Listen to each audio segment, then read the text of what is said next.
Welcome to Cinema Chop Shop. Watch, chop, retrofit. Joey, don't feel bad. My squash plants are not doing so well either. Mine did really well. I always get one big yield and they just start to wither. I had 2 squash plants and I had one huge big yield. They're still flowering, but like the fruits are starting to get kind of. I just think it's just too hot. Yeah. This is not a home and garden podcast. This is Cinema Chop Shop. We're a movie podcast, and we're going to talk about some movies, and we're going to talk about one of the movie greats today. And before we do that, though, I want to introduce you to the panel. I'm joined with the full gang. To my left is Joey. Hello. And then we have Todd. Howdy. And we have the OG, Travisito. I've always wanted to be in a gang. Today, we are going to be talking about recently deceased Harvey Corman. Harvey Corman. Oh, I did the wrong research, you I guys. thought it was Harvey Keitel. Damn. We're going to talk about one of the great producer, directors, innovators. Would you even call him an auteur? Yeah, I'd say Yes. so. I mean, the definition of an auteur is that you create a film from, like, you're the writer, you're the director. So, yeah. He also has that stable of actors that he would go back to. Oh, yeah, this same woman, and I don't know her, I didn't catch her name, but she keeps popping up in all the same movies from Buckets of Blood all the way up to Decide. So we're talking about Roger Corman, everybody. Yeah, indeed. And some people called him the king of schlock. Make him fast, make him cheap. He had The Pope of pop cinema. the king of cult. Yep. For one reason or another. He did have a huge body of work, and we're going to dip our toes into his pool. Rest in peace to Roger Corman. Yeah. It's going to be a fun night, though. Yes. Like most of his movies, good or bad, they're always a lot of fun. I would say. Absolutely, yeah. He was a champion of independent cinema.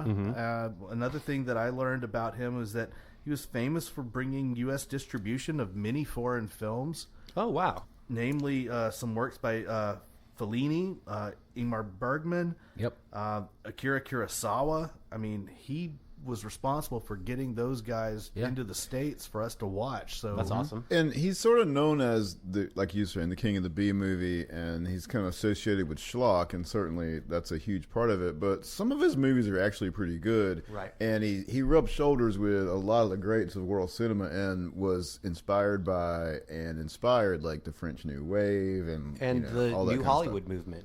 So, like, What? to your point, as a director and producer, he's credited with starting and or mentoring the careers of many now famous film directors, such as Jonathan Demme, Francis Ford Coppola, Ron Howard, John Sayles, James Cameron, Joe Dante, and Martin Scorsese.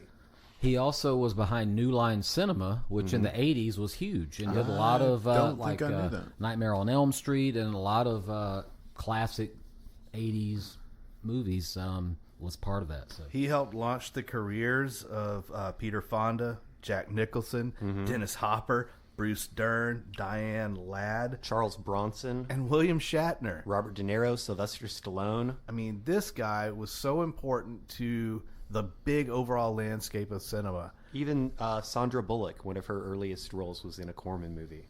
He's all over the Criterion Channel too, doing interviews about some of the movies. I just watched one not too terribly long ago. I watched a Kurosawa movie.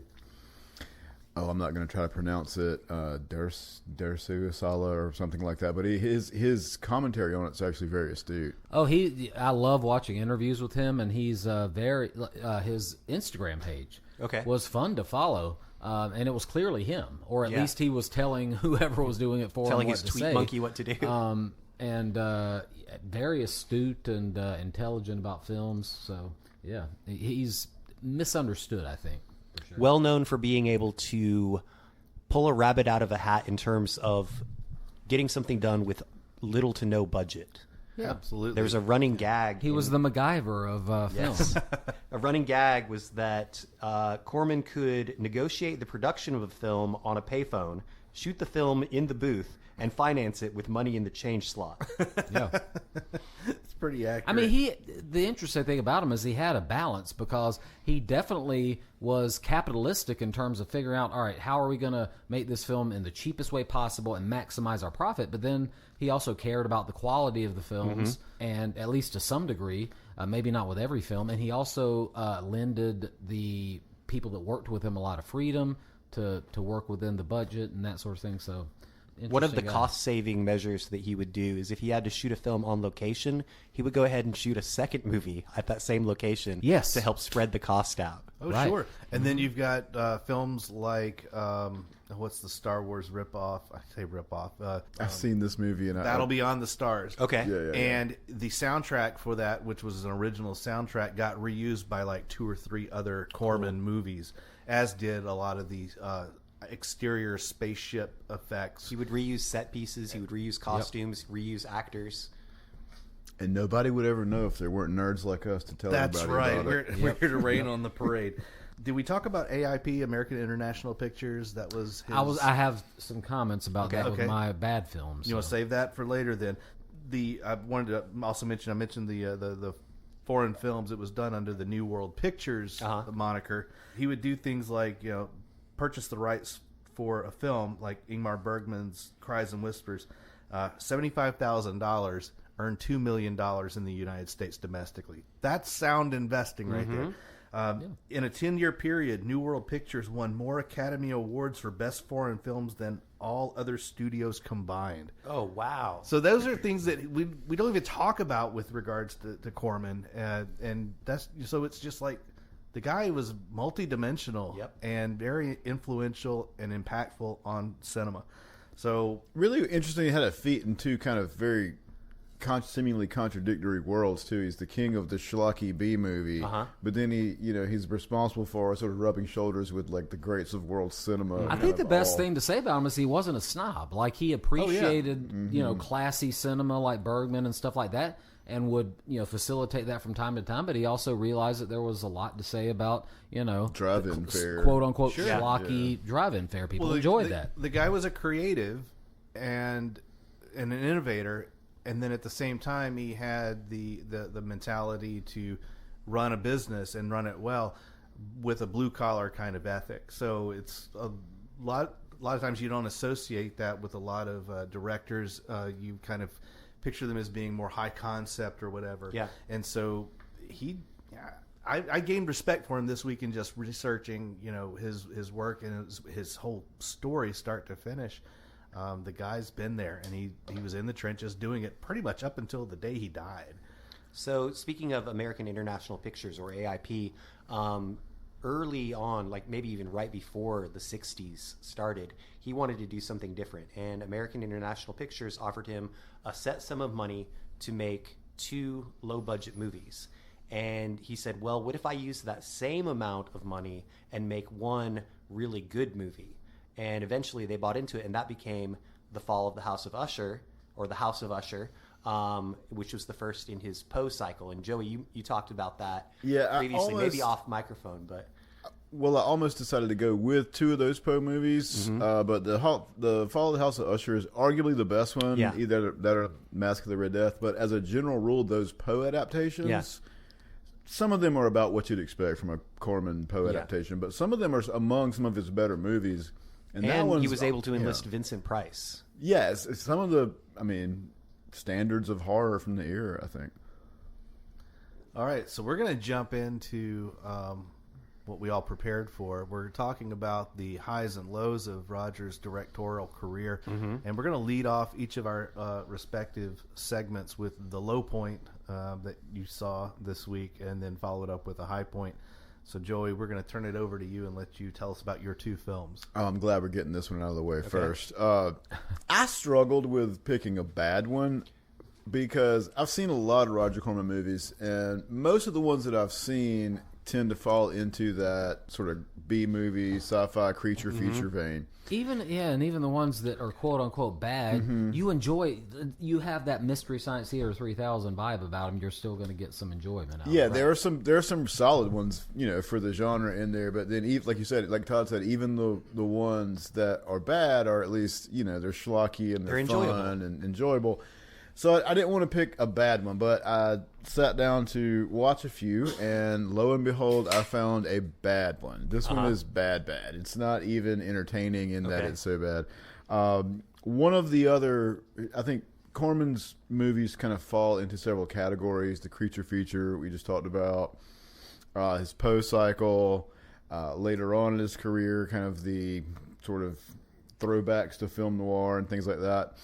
He also made a lot of these cheap knockoffs, trying to cash in on for the drive-in market, I guess, on big trendy Hollywood movies. And the one I chose is called Atlas. Okay. And it is hot on the heels of Spartacus in 1960 60 or 61. And it is a sword and sandals epic about a gladiator, essentially, who gets tasked by Praximides, played by Frank Wolf, who is a Corman regular, did a lot of anime later on, by the way. And originally he's supposed to be his champion and to fight for him in his attempt to win a contest to further lord over the outlying lands of the Roman Empire. But he starts to learn that Praximides is a tyrant, and he eventually turns against him. You've seen this story before. Yeah. This movie is not... I'm not going to say it's unwatchable because I watched it. Yeah. It is possible to watch. I can honestly say I would not have watched it if it were not for this episode because it is bad.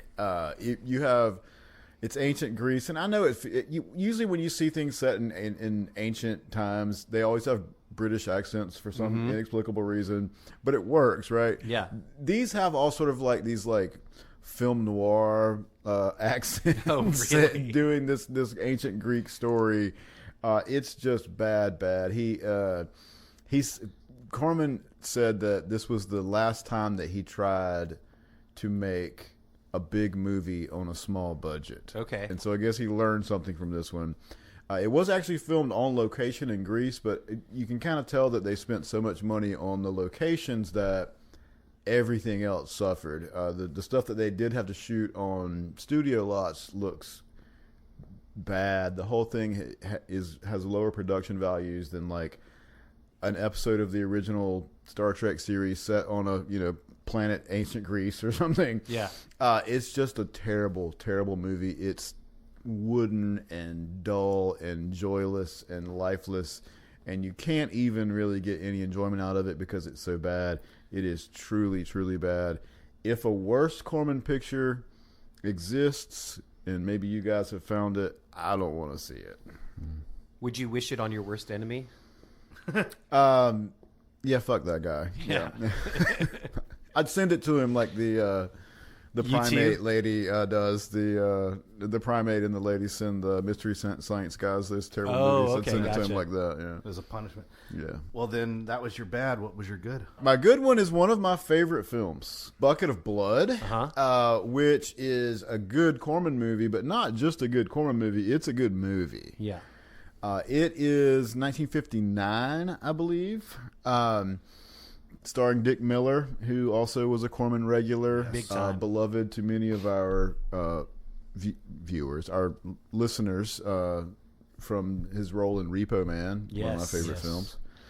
He plays sort of a bumbling, socially awkward busboy. He's probably on the spectrum, I would...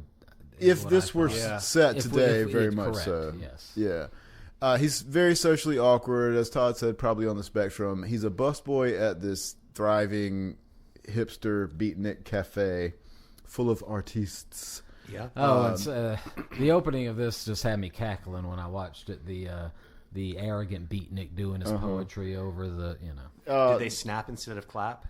I Can't remember. don't think They do a lot of like, there is some of that. Yeah. and there's a hep jazz There's soundtrack. some guy on there's a guy on the drums and Yeah, it's very much, it's kind of toes the line between satire and just being of its time, I suppose. The character that Todd mentioned is, to me, kind of steals the film in some ways. I forget his name in the movie, but it's played by a guy named Julian Burton, who has kind of Laird Krieger energy, for those of y'all who are listeners of the podcast. But Walter, in his desire to become an artist, kind of falls ass backward into... really he just wants to fit in. Yeah, he wants to fit in as an artist, and he accidentally kills a cat and ends up covering it with clay, and everyone... Oh, I've seen this. loves- It's cool. Yeah. It's a cool movie. Yeah, everyone heralds him as the next artist on the scene, Next and avant-garde he starts he's really rolling in it, and as you might expect, bodies start piling up, and then before you know it, the jig is up. Because he's got to keep making these, you know. Yeah, and it's a good movie. It's a good horror movie. I mean, it works as a B movie. It's kind of schlocky and pulpy, Yeah, but it's of got course. that edge of just creep factor that's Yeah. really creepy. Yeah. For me, it's probably I'm not going to say it's Corman's best. I haven't seen all of them. I've seen a good many, but it is probably my favorite of those. Okay. For all those reasons that we talked about, and I love this movie. Awesome. Right on. All right. Todd, you're up with your bad. All right. So this is from 1969, Decide, which is, of course, after the Marquis de Sade. So this has a The little sex bit. pervert? Yes. Okay. From the French sex pervert, nonetheless. This guy, this film, we mentioned AIP, it has a kind of a tortured production history. Corman ended up directing it, but initially what happened was he worked on the script with the great Richard Matheson. So that sounds great, like Corman and Matheson teaming up for this. But Corman ended up dropping out because he figured out that the studio, they weren't going to let him do... They What he weren't going to wanted let to him do. go to the lengths of what he felt like he needed to do a movie about the Marquis de Sade.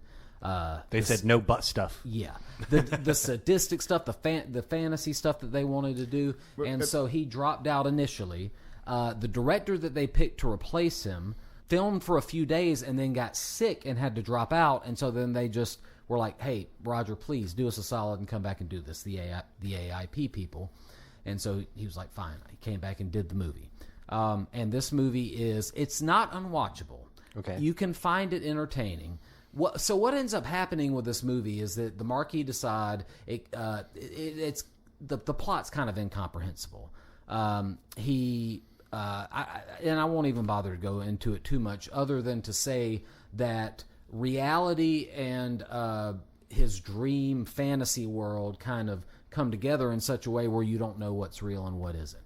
And so you have some of these fantasy sequences, but the problem with the movie, and this is where it fails, I think, is that there's a serious tone outside of that, but then within these fantasy orgies and whatnot, it's just like comic, like, you know, body comic. It doesn't capture the spirit of what the rest of the film is trying to do.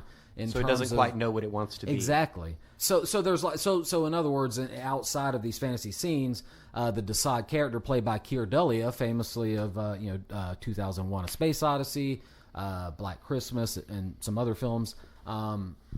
He just is kind of given a script that's just doesn't know what it wants to be, and he does his best work with it, but it's watchable in the sense that these scenes are funny, like, you know, comic, campy. You'd want to watch it with your buddies and laugh about it. But as far as a coherent narrative, it just doesn't come together. The plot you can't follow. Like, what is going on? Like, what the hell am I supposed to be seeing here? It goes back in time where you see him getting, you know, his parents are apparently trying to marry him off to a cousin or something like that, and then they start whipping them, and then it gets mixed up in this play that they're doing. So it like it goes from the past. That's where the sadism came Yeah, from. and they're trying to say this is where the sadism came from, but it confuses the plot in such a way where it's just completely incomprehensible.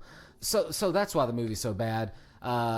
This film, though, is essentially the main reason why Corman ended up leaving AIP Films. Okay. Was because of, you know, he was upset initially for the fact that they weren't going to let him take the script where he wanted to take it, and then they like dragged him back in and were meddling in with, you know, what his vision was going to be. Again, there is some watchability factor from just a, you know, B movie mystery science theater type of angle, but incomprehensible as a narrative. Tonally, it's just like all over the place, and so you don't really know what to make of it at the end of the day. All right. Gotcha. So what's your high point? What's good, Todd? So my pick for the high point is X, the Man with the X-Ray Eyes. Super good. I love this movie. This used to be kind of hard to find. Yeah. Like before streaming was everywhere, it was kind of a difficult movie to find. Yeah. I think it was on Amazon Prime is where I found it this time. But and I recommend people watch this thing. So it's a creature feature-ish sort of movie, mad scientist angle. The funny thing is that Roger Corman, when he was working on the script, he initially was going to do the scientist angle, which ended up being in the film, and then he was like, nah, that's just kind of played out. And he was like, what if I made it a jazz musician?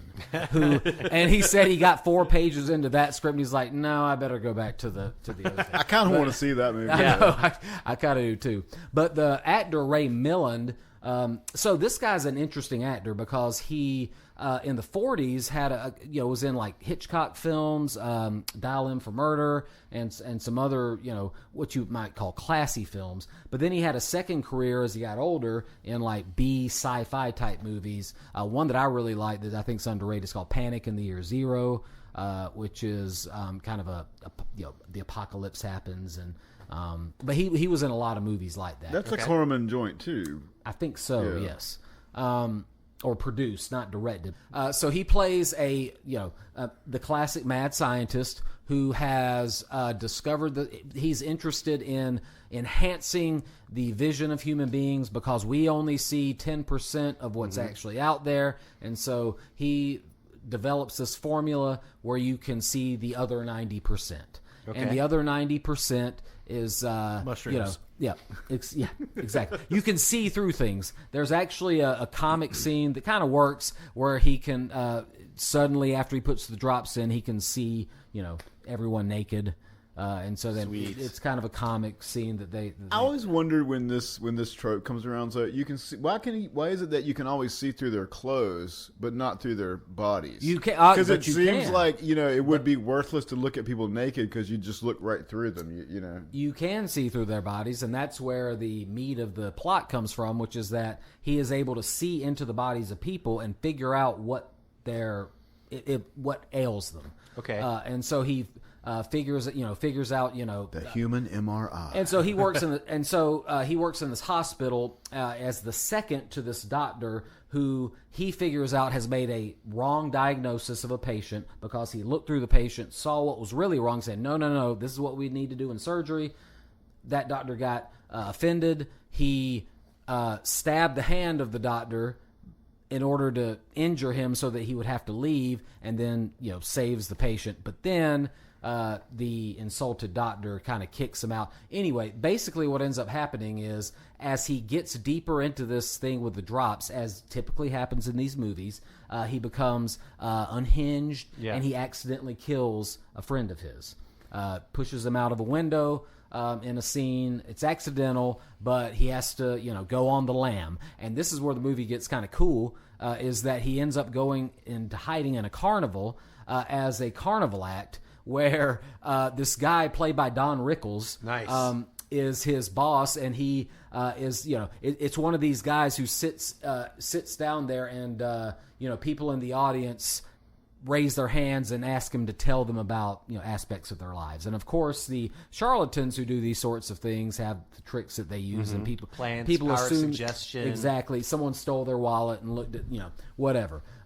And so, but he's for real, and it becomes a big thing about people accusing him of being a fake, that sort of thing. How much can you tell about a person's life though, just by being able to look through them? Like, I can tell that you're going through a divorce. Yeah. Well, he doesn't. I see by your liver that you drink a lot too. Yeah. But what ends up happening is Rickles ends up figuring out that this guy's for real. Mm-hmm. He's not just a talented bluffer charlatan, and so he sets it up to where he brings in people for him to who are desperate and for him to diagnose, but for a fee. The Millen character goes along with it for a little bit, but then of course the Rickles guy is like, just doing it for the money. By the end of the movie, all of this comes to a head in a revival tent. And this is what I love about this movie. It goes from a hospital to a carnival to a revival tent. I don't think I'm giving too much away by giving away the final line, but giving away the literal end of the movie. The literal end of the movie. They recite something from Psalms about I can't remember the exact phrase. If your eye offendeth thee, pluck it out. So fill in your imagination from there, but see the movie instead. I really love this movie. The performance by Milland is great. I mean, he's a world-class actor.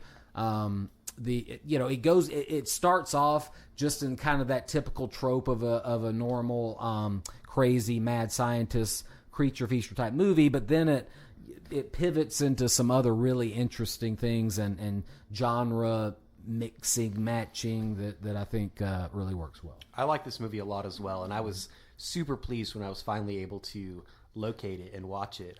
It had been on my through the cracks list for a long time. Good film. Yep. And they do really well with the limited budget. I think it was $300,000, but the stuff that they do with the eyes is really effective. So I like that. Yeah, I remember the visuals being very bold. Yeah. That was my takeaway. I mean, especially for the time. Yeah. It's been forever since I've seen it, but I remember very striking, bold visuals. Yep. Sounds like it'd make a good double feature with Nightmare Alley. Yeah. With the whole I think medium aspect. alley. You could probably splice them together. Do a mashup. All right. Well, then that's going to take us to the halfway point. We're going to stop and pee in the yard, but not before we say, let's all go to the lobby. Let's all go to the lobby. Let's all go to the lobby And get ourselves some Jujube movies. Ooh. It works. It was a stretch. Yum, yum. It's time for a tasty and refreshing snack. We promise to satisfy your hunger, your thirst, your sweet tooth. So visit our refreshment center now. Let's go. and we're back. And we're back, baby. And better than ever. So when we come back from intermission, Travis, what would we like to do? A beer check-in. I think we got two. We got two. So let's themed start with beers. Joey's. I have, this is from Lagunitas Brewing. Lagunitas. And it's on theme because it's sort of a B-movie theme. The artwork features what I assume is like a werewolf. It looks more like, instead of a werewolf, like a were-dog. Okay. Their mascot. And he's seemingly double fisting like some sort of dagger in one hand, and I guess he's like huge Gojira size with a bridge in the other hand. But it's called The Beast of Both Worlds. Cool. Which sounds like a Corman film. Yeah, it does. Definitely. And I guess it's called that because it's supposed to be a bi-coastal IPA. East Coast flavor, West Coast clarity. Okay. I will let Sean's very cultured... In other words, they didn't want to invest in the low flocculating yeast. It's not special, The although I was going to bring the low-flocculating whole yeast. six-pack. But I That's got what into makes it a last hazy beer night to hazy. taste it, and I got 4 deep, so there's only 2 left. 4 deep. And this is That's a what she 8%er. Oh, that's why I got 4 deep then, because I did the first 2, and then I was like, woo! These are great. These are fucking My beer fantastic. check-in's a little bit actually on the lighter side, although it is a hazy IPA, but 5.5 ABV.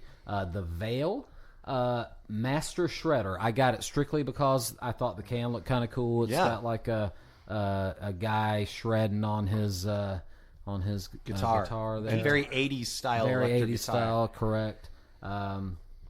Which might fit in with the new Line Cinema. Peter Laird Corman immediately era. sued them over the name. Yeah, right. Not bad. Yeah, this is tasty. I see what they're saying with the East Coast flavor. They're going with that almost, I would guess, mosaics in here. And it does have a little bit of haze, actually. Yeah, just a bit. Cool. Well, we'll get to mine in a little bit. How about Not that? too bad. Yeah, you can jump into yours whenever you're ready because the floor is now yours. All right. So I will start with my lesser of the 2 movies, although it is, like we've been saying, still kind of enjoyable to watch. This is called The Wasp Woman, also known as The Bee Girl, not the kid from the Blind I Melon have a video. confession. I went to Nick. college with her. Yes. When I saw that you had picked this movie, Uh-huh. I agonized over whether it was going to be your good one or your Yeah. bad one because I kind of like this I movie. kind of like it too, Oh but my I'll God, get yeah, to but- why same it here. doesn't work. Also known as The Insect Woman, it's a 1959 American independent science fiction horror film produced and directed by Roger Corman.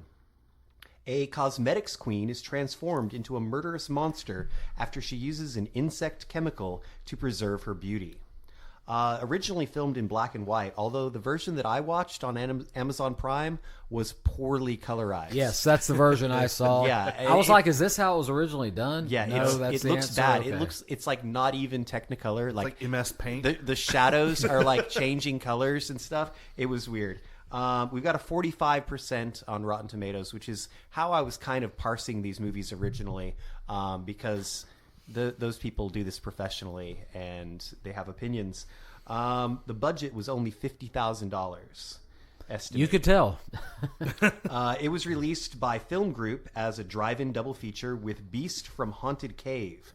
The film's theatrical release poster shows a creature with the head of a woman and the body of a wasp. But in actuality, Wasp Woman depicted in the film is exactly the opposite of this. She has a human body and the head of a wasp. It looks like a bad Lucha Libre costume. Like the Lucha Libre people would have been like, listen, you got to go back and do something better than that. Oh, yeah. All right, so we've got the cast. We've got Susan Cabot as Janice Starlin, who is an aging cosmetics magnate. Michael Mark as Dr. Eric Zinthrop, a mad scientist type who is experimenting with wasps. Fred Isley as Bill Lane, a smarmy and nosy employee that is also diddling the secretary. Barbara Morris as said secretary, Mary Dennison. She's naive and gets in over her head. And then William Rorick as Arthur Cooper, who's a competent executive at the company, but he's very suspicious of Miss Starlin and Dr. Zinthrop. In the introduction scene, the prologue, if you will, Dr. Zinthrop is fired from his job at a honey farm for experimenting with wasps. That's such a weird word to say with the two consonants right next to each other. 3, SPS. Anyway, meanwhile, cosmetics queen Janice Starlin is disturbed that her product sales have plummeted. Convinced that her own aging appearance, she started the company at 22, now she's in her 40s, is to blame. Girl, you're still hot. So. Yeah, she did. Yeah. You could tell they tried to age her a little bit with the makeup, but I mean that's really all they could do. And she's desperate for rejuvenation of both her physical appearance and her company. Yeah, and her coworkers insult her in an opening scene, right? Yeah. Well, kind of. That's the Bill Lane character. He says, well, I can tell you where the numbers started to fall. It was when you turned 40. Right, blah, blah, blah. Right. And so she's contacted by and eventually hires Dr. Zinthrop to conduct research on the possible rejuvenating effects of royal jelly, not from a bee, but from a queen wasp. Dr. Zinthrop is given carte blanche with the understanding that when the serum is ready, Miss Starlin will be the first human test subject. Other employees, Bill, Arthur, and Mary, become suspicious and conspire to uncover whatever is going on in the laboratory. Janice, now being injected with the royal wasp jelly, is pleased with her new youthful appearance, but is also impatient with the speed of the process. So she breaks into the lab and shoots herself up with extra doses on multiple occasions. Dr. Zinthrop begins to notice violent reactions to some of his animal test subjects. So he rushes out to inform Miss Starling, to warn her, but he's hit by a car and hospitalized before he can. Fast forward to his release from the hospital. Dr. Zinthrop returns to the company to discover that Janice has transformed into a hideous humanoid wasp creature. She goes on a murderous rampage, killing the employees who conspired against her. Zinthrop arrives just in time to save the day by throwing a vial of carbolic acid at her face, and she falls to her death out of a high window. She doesn't just kill them, she eats them, right? She eats them, yes. Yeah. I have a question about this movie. Perhaps you know this question. I always just sort of assumed that this was hot on the heels of The Fly. Yes. And was sort of Corman's. It's one of the twin movies. Yeah. Is it? Okay. Yep. So this one came Fly second, is way better. obviously. Yes. Yeah. All right, so I've got pros and cons for this film. Pros: interesting plot. All right, the premise for a good movie is there. Yeah. Good metaphors. The cosmetics queen mirroring the queen bee or the queen wasp. Heroin was a big problem at the time, and the fact that they're injecting this serum in their arms is supposed to be a nod towards that. Cons, bad acting.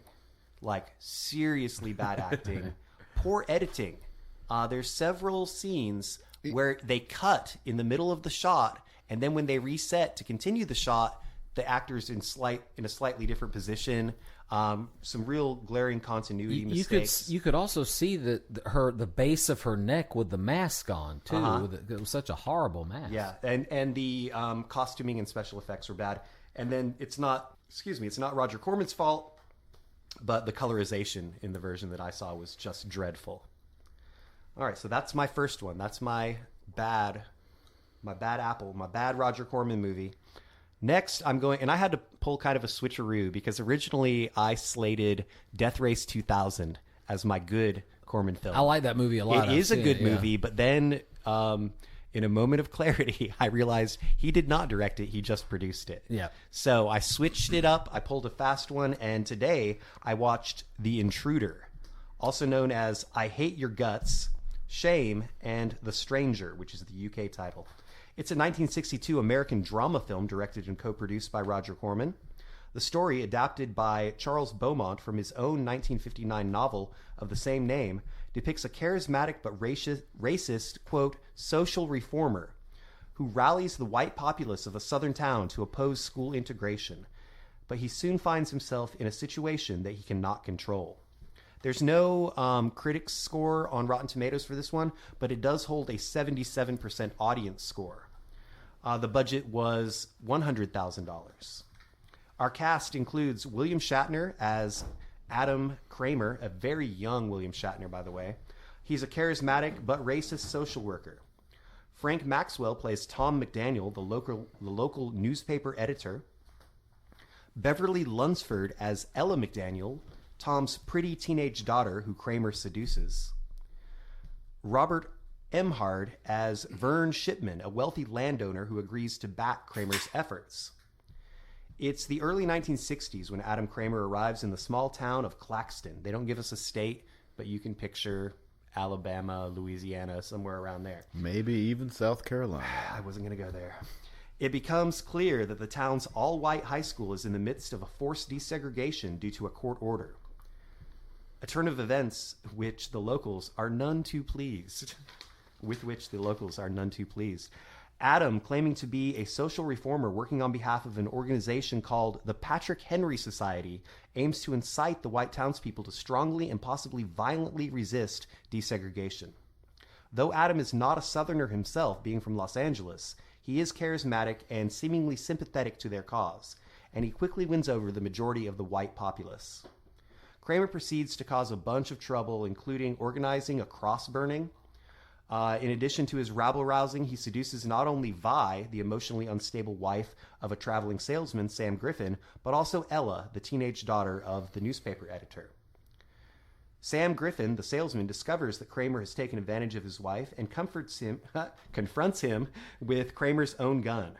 Kramer manages to grab the weapon, but he doesn't have the nerve to pull the trigger. Besides, Griffin has already removed all of the bullets. He says you never want to leave anything to chance or something to that effect. Griffin resolves to stick around town to keep an eye on Kramer. McDaniel, who's Ella's father, the newspaper editor, after seeing Kramer in action, realizes that his own sympathies lie with the black residents of the town. He even goes so far as to walk several black students to the school, to the obvious disapproval of the white citizens. They beat him so badly he's admitted to the hospital. Kramer tells Ella that the townfolk are going to kill her father for his tolerance. The only way to save him is to do exactly as Kramer says. At Kramer's behest, Ella lures a black student to the basement under the pretense of needing help with some boxes. Ella screams and falsely accuses the boy of attempting to rape her.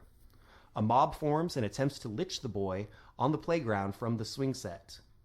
Before they can commit the misdeed, Sam Griffin, the traveling salesman, arrives with Ella, who admits to making the whole story up.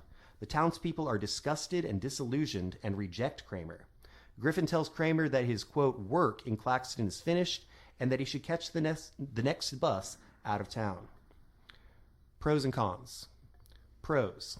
There's some semblance of a redemption arc, at least for Mr. McDaniel, the newspaper editor, Ella, who comes to her senses, and to a limited extent, the townspeople, because they don't lynch the kid. Cons. Oh, also, cool to see Shatner as the antagonist, since he would go on to a career in which he would predominantly play the hero. Cons. Excessive use of the N-word. Like, in the first 30 seconds of the movie, you have a hard N-bomb. Also, this is what really stuck with me. It's unclear what Kramer's motivations are other than just being a racist. He's described in a lot of summaries as being a confidence man or a con man, but that would imply that he has something to gain monetarily, and I'm not exactly sure how he would gain anything from rallying the town against integration. At the end of the day, I believe that if given the opportunity, the white residents would take the same road again. All they need is a little push. It's a cool movie. It is. All right, so with that, I've got a fun fact. Oh. A Roger Corman fun fact. His film, Little Shop of Horrors, set a world's record for the shortest shooting schedule for a featured film. How long? 2 days. 2 days is correct. Very good. Wow. I just saw, I didn't know this until this weird coincidence. Until about 2 weeks ago, we watched the 1984-ish Rick Moranis musical. And I didn't realize, I knew there was a Broadway musical. I didn't realize that the original Little Shop of Horrors was the Corman movie, which is not a musical. And then there was the Broadway musical. And then that 80s one, which many of our listeners are probably more familiar with, was a remake of the Broadway version, which was based on the Corman. I didn't realize that it came down that way. I remember not caring for the Corman version when I saw it. I haven't seen it in a long, long time, and it's nothing special in my memory, but the 1984 one with Rick Moranis is really, really good. I think Travis wants to open up his beer. All right, so this is another on-theme beer, at least I thought from the name. It's called Beach of Bones. Beach of Bones. It's a New Zealand-style IPA. Nelson and... they're just making shit up now. No, it's a real thing. What is New Zealand style, Sean? Well, it depends on the hops.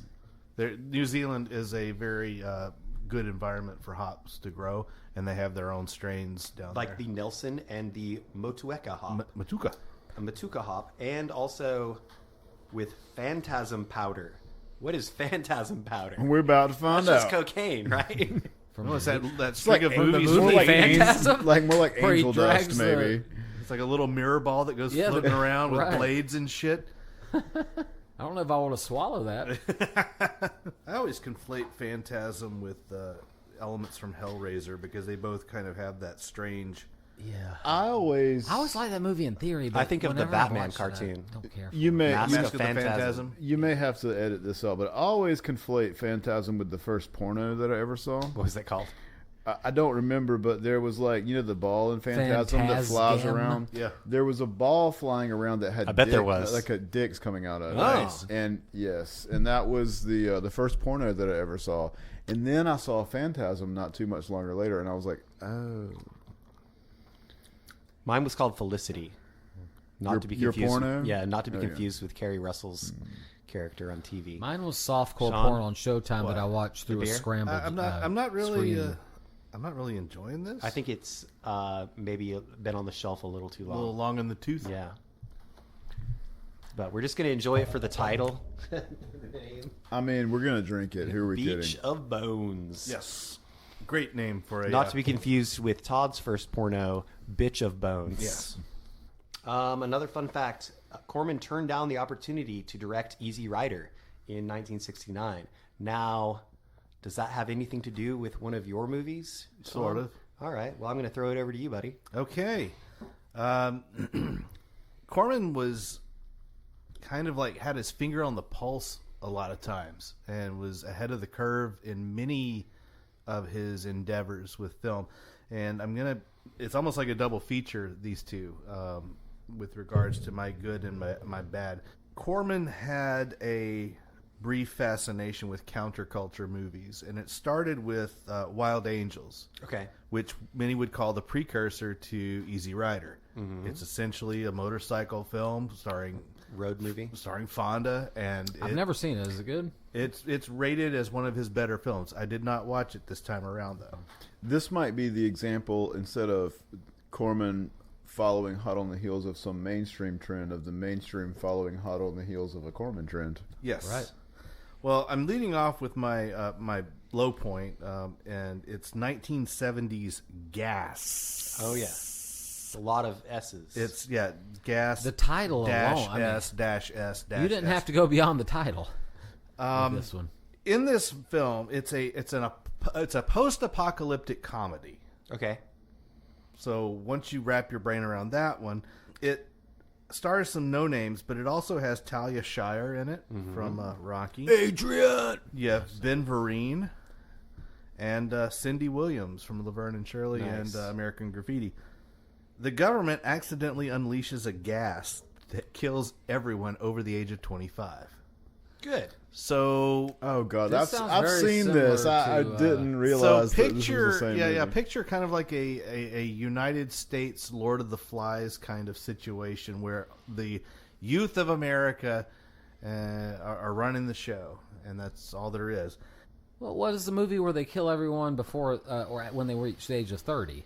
That The was famous Logan's that's Run? Logan's Logan's Run, Run, yeah. which came after. Oh, okay. Okay. Yeah, so he's ahead of the There are curve. elements Yeah, of you're this film that remind me of The Warriors. Okay. It's essentially a road movie. You've got these group of hippie vagabonds traveling around, encountering all these various camps of survivors.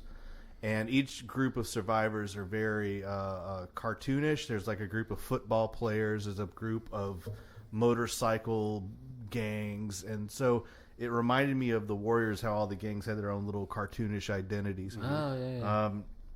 It's really silly. It's really stupid. Again, it's a comedy set in post-apocalyptic times.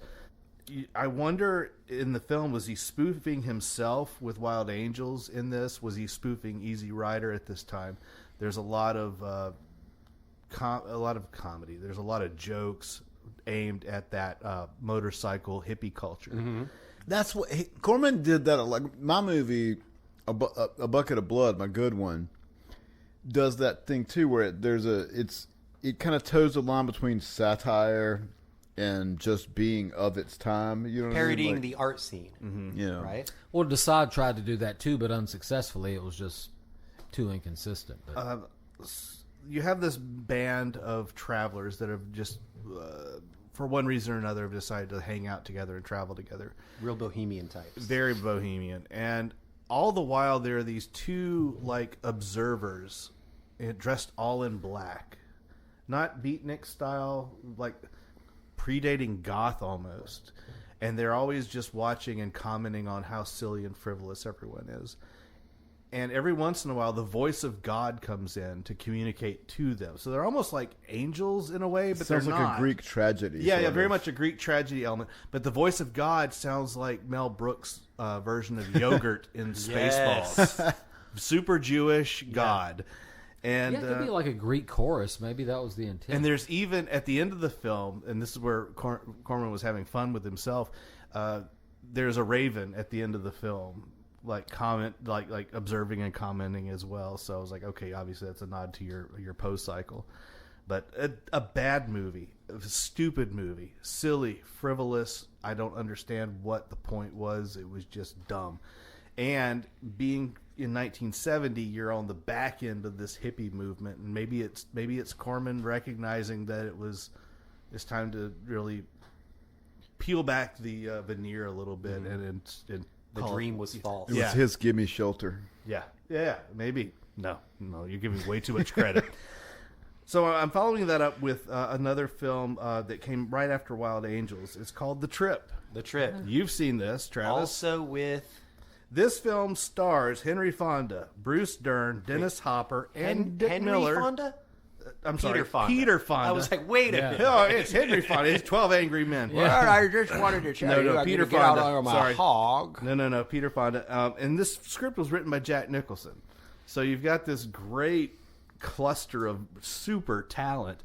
And we're all involved in Easy Rider. And it's about LSD. That's Yep. that's what this movie's about. And in preparation, you've heard about method acting. How about method directing? In preparation for this film, Roger Corman did LSD so he would understand For the first time? For the first time. Okay. So he would understand the trip and understand the experience so he could try to translate that into film. And Does it work? in some cases, yes.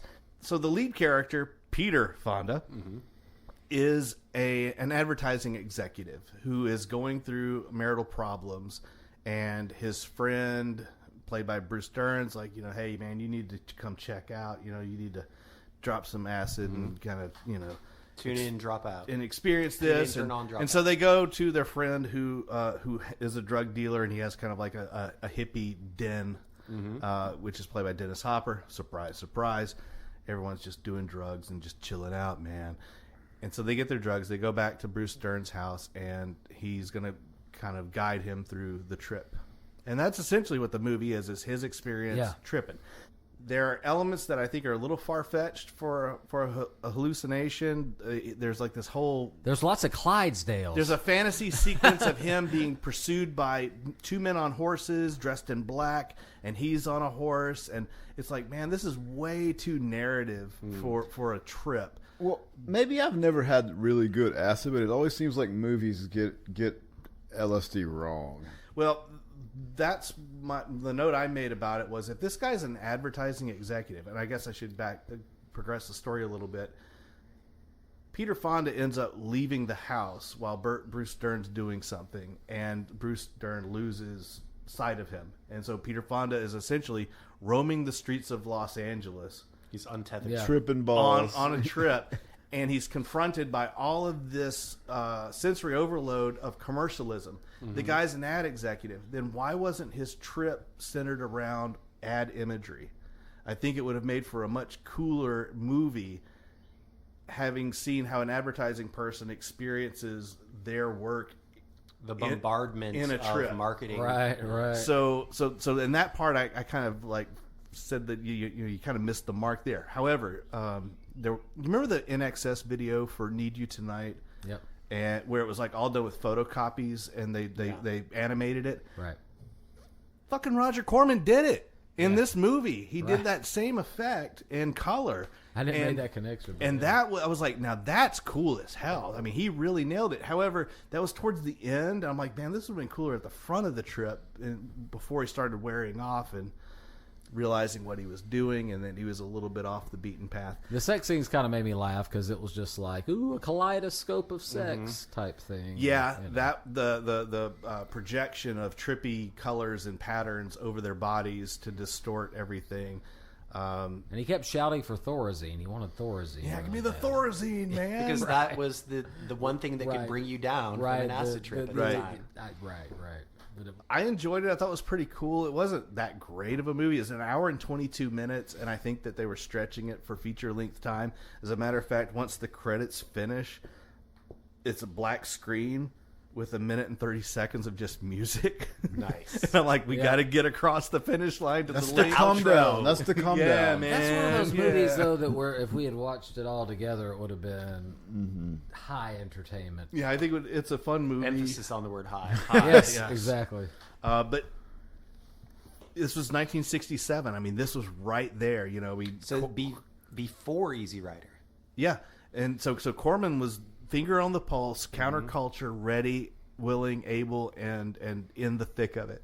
So And starring Bridget Fonda, you said? Bridget Fonda was in this movie. Wow. But yeah, I thought it was Jane Fonda. Jane was there too. I'm quite fond of her. Yeah.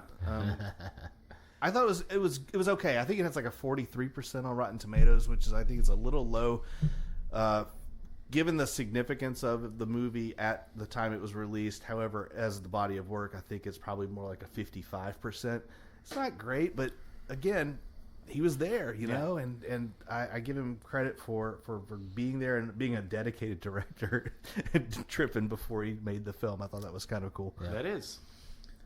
And then just the cast. Yeah, again, that goes back to what we said at the beginning of the episode, the springboard for so many talented people that were offshoots of his he's So many careers would not exist without Roger Corman. man, And he's the sun to their solar system. And he let man. Nicholson did Nicholson ever have another script get produced again? I mean, he may have. I Probably, don't know. But yeah, but- I don't know, but not many, probably. I don't know.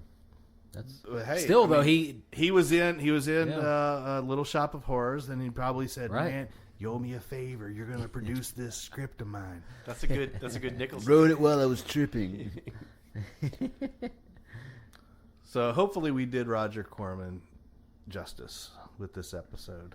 Maybe, maybe not. I think so. I think it was pretty good, and I know that it's like back in the archives, but we definitely did a Corman-centric episode back in the day. We must have just done some B movies or I something. guess. I don't know. Sean and I are both too lazy to actually go back. We and need look. to go back through the annals of Yeah. the cinema chop chop history, talking but yeah, anal? we Annals? did. The annals? We have talked about some creature. We've had like creature Yeah. feature type 50s B movie type episodes. Surely, Yeah, we need to go back and look, and it's not on any of the pictures I'm seeing. No, I think it goes further back, back than like in that. Andrew Yeah. days. Possibly Yeah. Andrew days. Andrew! All right, well then I think that we wrapped this No, I up have a in question. tight little package. What? Speaking of Jane Fonda, how would you? Yes. How upset or intrigued or just innocuous are you about the remake of Barbarella with Sydney Sweeney? I think that I had not heard about that, but I'm excited. Yeah. You bet you are. Barbarella came out at the right time with the right tone. Mm-hmm. It was the perfect movie for the perfect atmosphere of what sexuality was and women's liberation. I don't understand how that plays today. Right. However, Sydney Sweeney's fun to look at. Yeah. So I don't. She's also a little bit, and if you pardon Yeah, the how's pun, a little bit overexposed right right now.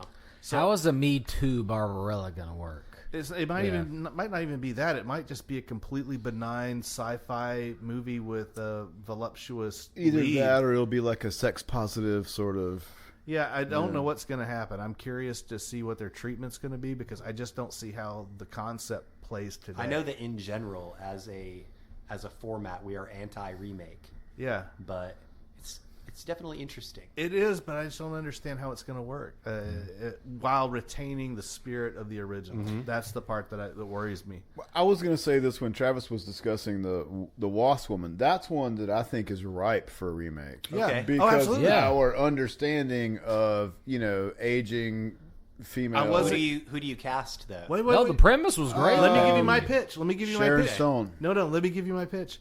So, modern day Wasp Woman, Angelina Jolie. white Anglo-Saxon Protestant thought is it was what the princess. Wasp is. It's about a Karen. Oh.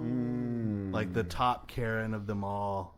And she is fighting tooth and nail for her throne amongst So Demi all Moore. of these other Karens. I think Is it you're- maybe like for the homeowners association president or something like that? I think you he know? played as a comedy and go with somebody like Tina Fey or Amy Poehler as the Wasp Woman.